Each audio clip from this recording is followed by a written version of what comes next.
Hello tactics analysis lovers. Tonight I'm going to be talking about the match between Denmark and Belgium, which ended for the Belgian team winning 2-1 against Denmark in Euro Cup 2021. So first of all, we're going to label some problems that the Belgian team had to counter against the Danish team.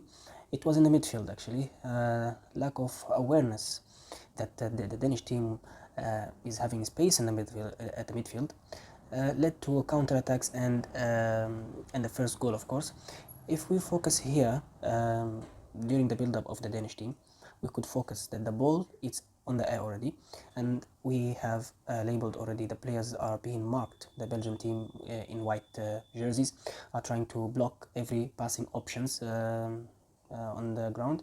However, the ball is on the air, then it's received by this guy here. Let's label it. Is received by this guy. Okay. After that, we may see clearly that this was very dangerous ball that led to a almost second goal. If you see here in the photo, you could see clearly that the ball has been received by the midfielder, the Danish midfielder, and let's see how many Belgian players are in disadvantageous situation to cover this area. We have 1, 2, 3, and we have 4, 5 players are in this advantageous situation, and leaving the defenders facing a serious counter attack. If you see the arrows on the left and on the right, we see a serious counter attack that almost ended with a second goal for the Danish team. And we continue, as I said, the Danish midfielder, passed a fast ball to the right side of the pitch. We could see here the ball, the arrow is going to the right side, and this attack ended very dangerously against the Belgium team. So what we have learned here is that the midfield is a very sensitive area if you leave it empty. I mean, against any team, okay? If you leave this area empty, and don't expect that you won't be harmed and the opponent team won't be using it. They will use it, and maybe you will end up receiving a goal. So we continue explaining the suffering of the Belgium team for the first half. You could see here clearly how the Danish team is blocking all passing options of Courtois. You see, it is very easy to notice what is happening here. He is blocking, he is trying to block the ball direction, blocked, everywhere is blocked. These guys are blocked already, and Courtois have no option except like throwing the ball like a random shot, and he's not playing good with his right foot. I mean, his left foot is not accurate comparing with many other goalkeepers who knows how to play with the foot very well. We could see here the lack of harmony between Carrasco, Lukaku, and Martinez. You can see the rectangle here very clearly that Carrasco is surrounded by many players. He could not do anything in this area here, receiving this ball. Maybe few players can pass 3 players. Maybe one of them is Messi and a few others. So it was difficult on the key players like Carrasco, Martinez to move easily between the lines, between the defenders and the midfielders line, because the Danish team was leaving very narrow space for those players who know how to use areas to attack. So 3 players here, they block him. And there is another reason. The artistic midfielder was missing. What is an artistic midfielder? The artistic midfielder can be defined with players such as De Bruyne, such as players who used to play in the same position, such as Iniesta, Pirlo, those kind of players. We go directly to the second half, and I was talking about the artistic midfielder, and he is there. I'm talking about Kevin De Bruyne here. He is there now. Now what Robert Martinez, the coach, Belgian coach, he is Spanish, but now he's the Belgian coach. What he did is very smart, is that he substituted Martinez with Kevin De Bruyne, and Kevin De Bruyne played beside Lukaku as a false attacker, okay? A false attacker is responsible to play in between the lines, between the defender and the midfielder. And also, he did a very smart thing, is that he withdrew Carrasco and entered Hazard, okay? And we're going to be talking about Hazard and Fistel, you know, this player here, I think his name is Fistel. The 3 substitutions supports Belgian way of playing by scoring the first goal for the Belgian team. Lukaku if you see in the match, Lukaku ran on the right side, and then Kevin De Bruyne went to the last box in front of the goalkeeper. Then he crossed it with his accurate crosses to one of the other midfielders, and then it ended in the net. What lacks the Belgium team in the first half, it was covered in the second half, okay, by substituting midfielder. This guy here, he's a new player who entered the second half. So what lacks the Belgian team in the first half is that a midfielder who could or CDM, central defend midfielder, and Vistel was doing it very well the second half. He was giving an option for the midfield, for the defenders to pass to him, and he is supporting the attack, and most importantly he was playing as CDM to block any attacks and to block the area in front of the defenders. Okay, it was a very important substitute that that secured somehow and blocked many attacks of the Danish team. Now here it's the 40 minutes, okay?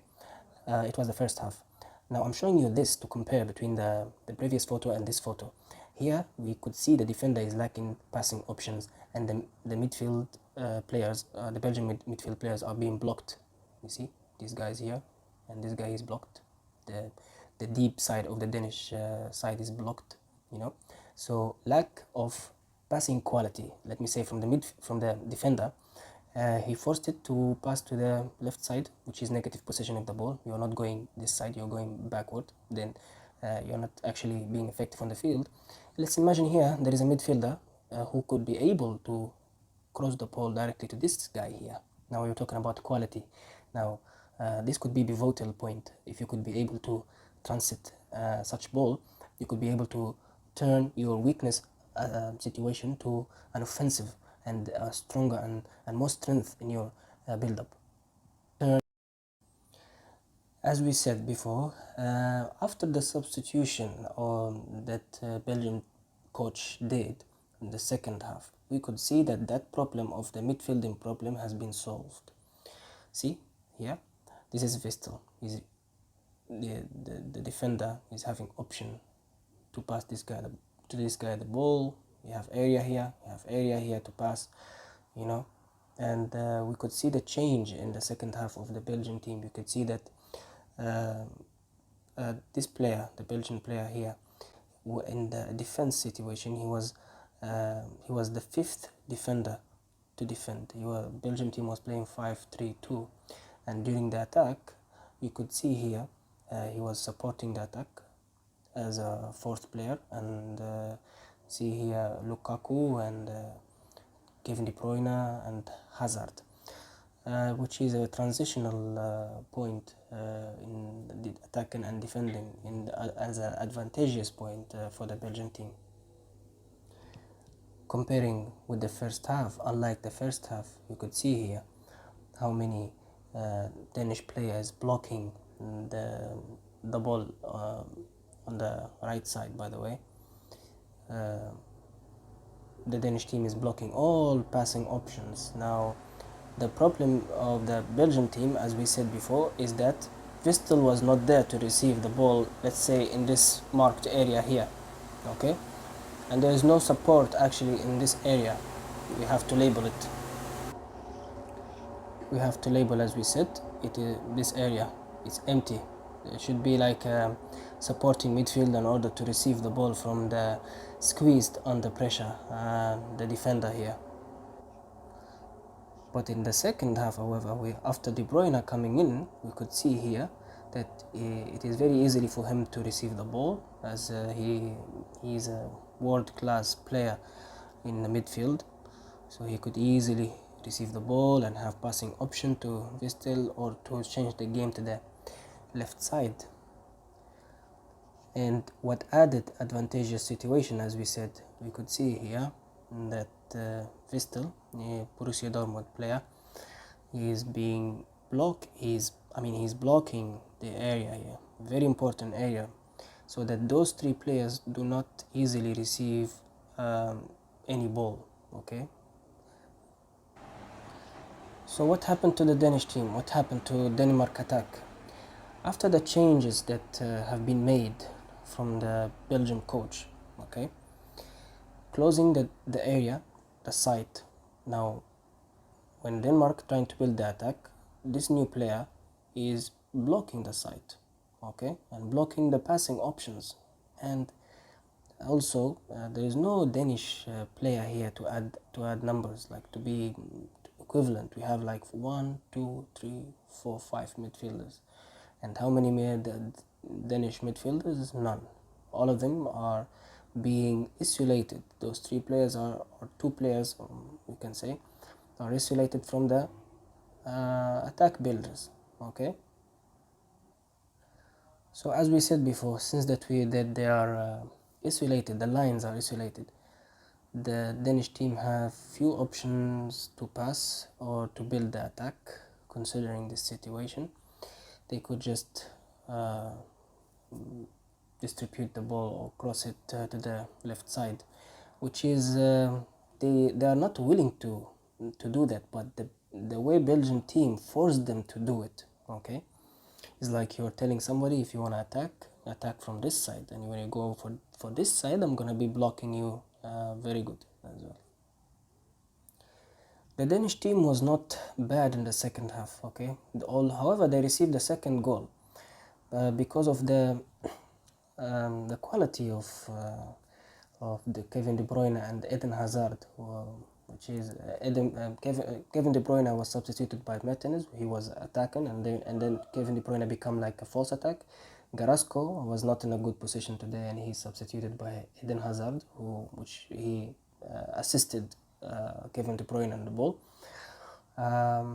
Very excellent substitutions, and the coach was having a very deep insight about how to win the match against not easy team. The Danish team was playing hard and was pressing, as we could see here on the picture here. Look, the Danish team was not bad, okay, but Kevin De Bruyne was too good in the field. He gave balance. He was playing between the defense and the midfielders of the Danish team very well.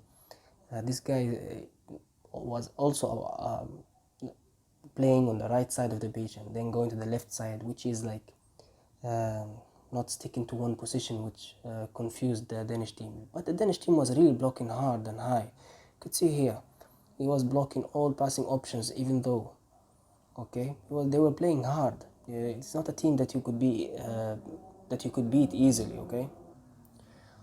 For example, here the Danish team almost scored a goal from this situation.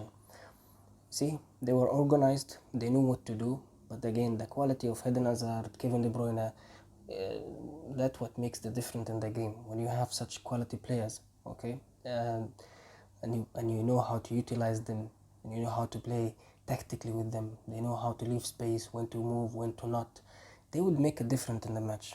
That's what makes the difference between these two teams. If you remove Kevin De Bruyne, Eden Hazard, then you have Danish team against Belgian team.